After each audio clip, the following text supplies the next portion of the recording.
Monster Melee Balor versus Pit Fiend. Ladies and gentlemen, boggles and ghouls, welcome to Monster Melee, where D&D creatures fight each other in a brutal struggle for victory. The endless battles, the blood war rage on, with demons and devils locked in eternal conflict. In today's matchup, we have two iconic fiends of mighty power. The Balor, representing the demons, and the Pit Fiend, representing the devils. For today's battle map, we have the Edge of the Void. As usual, this is taken from my Patreon. That is Esper the Bard on patreon.com. There's all kinds of great content on there. Every month I release a dungeon map or battle map. There's a patron version that's like a full version, and there's also a free one, which is smaller, but that's publicly accessible. I include GM tips and notes on how you could use that map in a campaign of your own. I also do a monthly newsletter that has an update from me, a couple 5e monsters with stat blocks, lore, and illustrations. And there's always some other article in there as well, like last month's had a location, a fantastic and mythic location that you could utilize in a D&D campaign or some other fantasy RPG campaign of your own, with NPCs, plot hooks, details about the location, maps. Check out the link down in the video description for my Patreon page, and thank you very much for your support there. And as always, I am your commentator and game master, Esper. Let's take a look at today's competitors. First, we have the Balor. This is a huge fiend, a demon. It is a chaotic evil aligned creature, as all demons are. Challenge rating of 19, an armor class of 19, 262 hit points, a speed of 40 feet on the ground, 80 feet in the air, or as an action it can teleport up to 120 feet. The Balor has a lot of strengths. It has a lot of resistances and immunities. It resists cold, lightning, weapons that are not magical. It also has magic resistance against spells and any other magical effects, so getting advantage on saving throws. It's immune to fire, it's immune to poison. It has good saving throws across the board except for dexterity. It has true sight, it has a fire aura, not so helpful against the Pit Fiend as it is immune to fire, but typically speaking, a creature that comes in close to it or hits it in melee is going to be getting burned again and again. It has a huge longsword that also does lightning damage and has a potential for a tripled critical hit. Also has a flaming whip. Again, the fire damage is not going to harm the Pit Fiend, but it does slashing damage. It can potentially pull the whip target closer to it. Maybe it will want to do that in some situations. So this is a very high mobility creature. Also, if it dies, it explodes in this tremendous blast of fire. But once more, the Pit Fiend being immune to fire, it's not going to do that. So we're already seeing some drawbacks for the Balor in this matchup, as not all of its abilities are going to be functional against the Pit Fiend. It doesn't really have any weaknesses to speak of, so it still is a really strong combatant. Probably the most iconic of the greater demons. Moving over to the Pit Fiend. This is a large fiend, a devil in this case, with a lawful evil alignment and a challenge rating of 20, so just one higher. It also has an AC of 19. It has 300 hit points, 30 feet on the ground, and 60 feet in the air. No teleportation, so not quite as mobile as the Balor.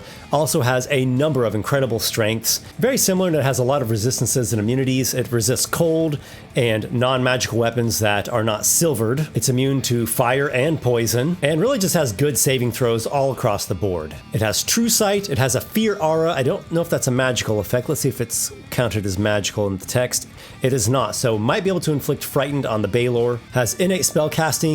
It can do fireball at will, but the Balor is immune to fire. It has 3 times per day a hold monster. That might come into play. The Balor does have magic resistance, but being able to paralyze it would be really, really strong. Other than the Pit Fiend being pretty mobile, I would just say it's all around very powerful in melee combat. It has a really powerful bite. The extreme venom isn't going to hurt the Balor, but it also has a claw, a mace, and a tail. And overall, I think if I had to bet on this, I'd put my money on the Pit Fiend. I think it has a little bit of an edge over the Balor for a couple reasons there. So let's get into the initiative roll and get this fight kicked off, everyone. Looks like the Balor wins the initiative, so it is going to probably not just immediately rush in. It's going to try to utilize some of its mobility. It roars at the Pit Fiend. Flaps its mighty wings, flying out of this, partially demolished citadel, if that's what that is. And it's probably going to go in here for a whip at maximum range. The whip attack is, I think they're all at plus 14 attacks here with both these creatures. We got a critical hit right off the bat from the Balor. Too bad that wasn't its longsword with the triple damage, or the triple dice rather, critical hit. All right, so we're looking at 4d6 plus 8 slashing for the critical hit. There's 24 damage to the Pit Fiend. The Balor is then going to fly up and out, kind of make the Pit Fiend chase him, and we'll see how that goes. Pit Fiend, can it get into melee with 60 feet of flying? Not quite. So I think it is going to try to close the distance. Let's do this, and let's go ahead and try that hold monster. So the Balor is going to make a wisdom saving throw with advantage, comes up with a nat 16. That's certainly going to be enough for it. You know I bring your destruction, demon. Face your doom. Unfortunately for the demon, its teleportation does take its action. It would be really cool if it could attack and teleport all in the same turn. That would give it a wonderful skirmishing hit and run or hit and teleport type tactic.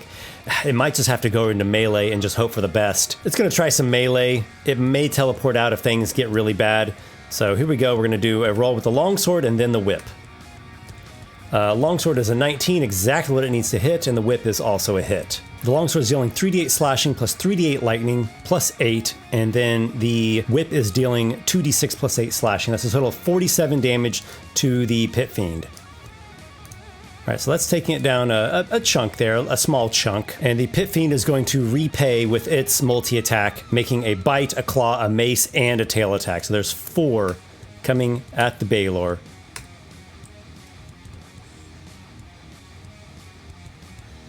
We've got hits on all 4 of those. 4d6 plus 8 piercing on a bite, 2d8 plus 8 slashing on a claw, 2d6 plus 8 bludgeoning on the mace, and 3d10 plus 8 bludgeoning on the tail. That is a grand total of 83 damage to the Balor. That's a massive hit. Percentage-wise, it just lost more of its hit points than what it's done to the Pit Fiend thus far. We go to the Balor's turn. I don't know if it can really stay in melee with this thing. It's just so powerful. It's going to try to do some sort of mobility tactic. So it's going to do a teleportation of 120 feet. So it's going to teleport to there, and then it's going to fly back around here to get total cover behind this demolished tower or citadel or whatever the structure is here. So we go to the Pit Fiend's turn, and it knows where the Balor is, but it can't see it. All right, the Pit Fiend is going to, I think it's going to try a hold monster once again.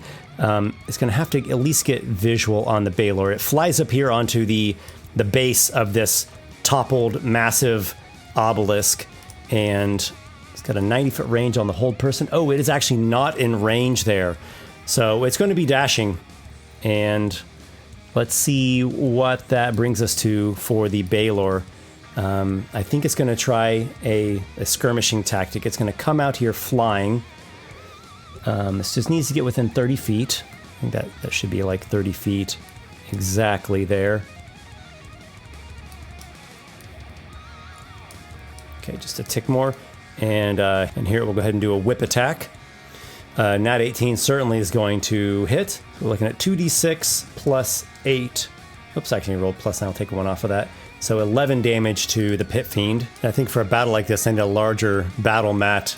Okay, so it does some flying. Let's see if the Pit Fiend can get to it on its turn. Its fly speed of 60 feet and come to here cannot quite reach the Balor. The Pit Fiend will attempt hold monster. Balor makes a wisdom save with advantage from magic resistance. There's a nat 16 in there, so we already know that's going to be saving. We go on to the Balor's turn. I just realized that I should have had the Balor roll a wisdom save against the Pit Fiend's fear aura when it started its turn, like a couple rounds ago. I'm going to go ahead and roll that now, even though technically right now it's not quite within range. That's a nat 3. We've got a frightened Balor. So for the Balor's turn, I think it's going to do a teleportation of 120 feet. It is frightened. That puts quite a damper on things. It will go to there, then doing a flying maneuver of 80, heading towards that craggy ledge. At the end of its turn, it will repeat the save against the fear. That is a success. So the fear has been removed. Pit Fiend here is going to fly 60, and if it can, use its final hold monster. I don't know if it's going to be within 90 feet, though. I think it's just shy. So let's do another Another 60-foot fly. The Pit Fiend has dashed. The Balor only needs to fly just 5 feet, and it is within the whip range. Let's go ahead and do that. That is certainly a hit. And we're going to do 2d6 plus 8 slashing to the Pit Fiend. Another mere 11 damage to the Pit Fiend. So currently the Pit Fiend is at 206 hit points and the Balor is at 179. And the Balor can now fly 75 feet up and over this rough and craggy cliff heading this way.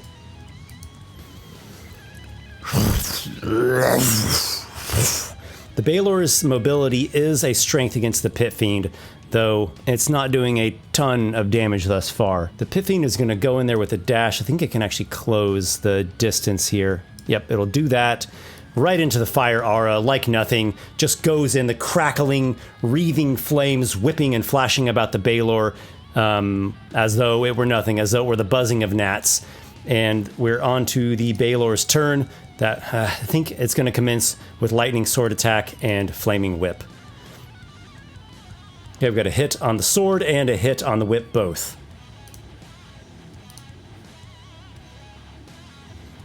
Got a total of 49 damage against the Pit Fiend. That was a pretty strong hit. Pit Fiend goes down to 157 hit points. And just to let you know, the Pit Fiend's fear aura is not going to do anything anymore. I think once a creature has a successful saving throw, it becomes immune to the Pit Fiend's fear aura for the next 24 hours. Well, the Pit Fiend is in position now to make its full attack, multi-attack routine. So let's see if that was worth it for the Balor to have made its 2 attacks. So we've got Bite, hit. Claw is a hit. Mace is a hit. And a Tail Slap is a hit. Ooh, the Pit Fiend once again hits with all 4 of its attacks. That is a massive amount of damage. 87. The Balor goes down to 92 hit points. It is looking pretty rough now. Your demise is imminent, demon. Right, so it teleports 120 feet to there, and then it flies another 80 feet. So it covers a total of 200 feet of distance. And then the Pit Fiend, it can cover 120. It is a bit lame that the Pit Fiend has no ranged attack at all. So I wonder what it would be like if maybe it came over here and chucked like a boulder, like a really big stone. I think it'll fly over to here, pick up a big stone, and make an improvised thrown attack at the Balor. So no proficiency. I'll just give it its strength alone. Plus 8. There's a 23. That certainly hits. I would be in long range, though. So let me roll one more time because of disadvantage. That's a pretty far throw. Natural 9. 17. Okay, so it actually is repelled by the Balor's natural armor. That would not be a hit. On to the Balor's turn. It will... I think it might take some cover here just for this turn. It'll land here inside of this crumbling structure. And for an action, I think it's going to go ahead with dodge. I think for the Pit Fiend, it's going to grab up another rock, fly as best it can. Let's see, it can do 20 more from there. All right, let's do that. Oh gosh, I'm going to give the Balor 3/4 cover, and let's see what kind of distance it's at here. Yeah, I'm thinking that's still going to be in long range. So here's the Pit Fiend's attack with... Oh, whoops, I accidentally rolled with advantage. That's okay, I'll just look at the 2 dice. So we'll use the nat 4. That is a miss. The rock smashes off the side of this ruined building here. Onto the Balor's turn. It comes out to there, no longer dodging. And it's going to make its whip attack and then continue to fly. Alas, a natural 3. Its flaming whip cracks. And it is evaded. It'll finish its flight over there. The Pit Fiend. All right, it's sure trying. 60 feet gets it. Oh, that might be within range with its reach weapons. The bite is just 5 feet, but is that 10 feet away? Not quite. It's like 12 feet away. Oh my. The Pit Fiend will, I think it's going to ready an attack with its tail. So I need to make a call as a GM. Basically what we have going on here is the Balor is attempting this kiting around, skirmishing, teleporting tactic, and like every other round, once every 2, maybe once every 3 rounds, you can get 1 whip attack. Meanwhile, the Pit Fiend is having to improvise throwing rocks, and eventually it is going to hit. The attack isn't that bad. If this were an actual fight in the Blood War, or like an actual fight in a campaign, I think the demon would flee this battle. It's sort of a hopeless battle for it. But this is Monster Melee. It's a dungeon death match, we might say. So I think we can say, like, in-game wise or in-universe wise, probably the Pit Fiend has this one in the bag. But let's just have them slug it out and just go at it like vicious, brutal fiends to get a glorious, bloody finale to this match. Also, in a real in-world battle, they wouldn't be, just going around this one battle mat. They'd be flying continually in one direction. Okay, so we'll move over to the Balor's turn. It is going to attack with its longsword and its whip. The longsword is a 20, that is a hit, and the whip is also a hit. And the Balor ends up doing 44 damage to the Pit Fiend, bringing the Pit Fiend down to 113 hit points, that's a substantial amount of injury that it has. The Pit Fiend will move in there and commence with its attack routine as well. So we have Bite. Natural 1, that is a miss. Claw. Nat 6 is a hit. Mace. Nat 19 is a hit.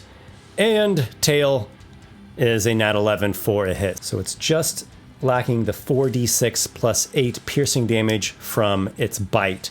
That comes up to a total of 53 damage to the Balor, reducing it down to a mere, what is it at, 29 now?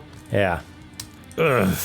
The Balor is just barely hanging on with a tiny sliver of its hit points remaining. Let's see if it can do a long shot, like double critical hit. If it can crit with that lightning sword, it will have a chance. Hits with the lightning sword, not a critical, and hits with the whip. And that's going to hit the Pit Fiend for a grand total of 44. The Pit Fiend goes down to 69 hit points. Ugh, nice. And we move on to its turn, where I think it's going to be finishing off this Balor once and for all. We have a Bite, which will hit. Claw hits. Mace is a hit. And the Tail Slap is also a hit. So the Balor is taking a whopping 69 damage. I have repaid you. The Pit Fiend sinks its fangs into the Balor's neck, rakes and rips at it with its claws while squeezing its innards with its mighty tail like a constrictor snake, and the Balor ruptures and explodes in a tremendous whoosh and explosion of fire, equal that of 3 fireballs' strength, though the Pit Fiend is unscathed and walks out of the rain of abyssal fire and chunks and shrapnel of the Balor, a very wounded but victorious devil. Thanks everybody for watching Monster Melee. Hope you enjoyed this one. If you have any suggestions for other monsters you would like to see in a battle, please let me know down in a comment, and I look forward to seeing you all in another episode or a different video sometime very soon. As always, may your adventures be many.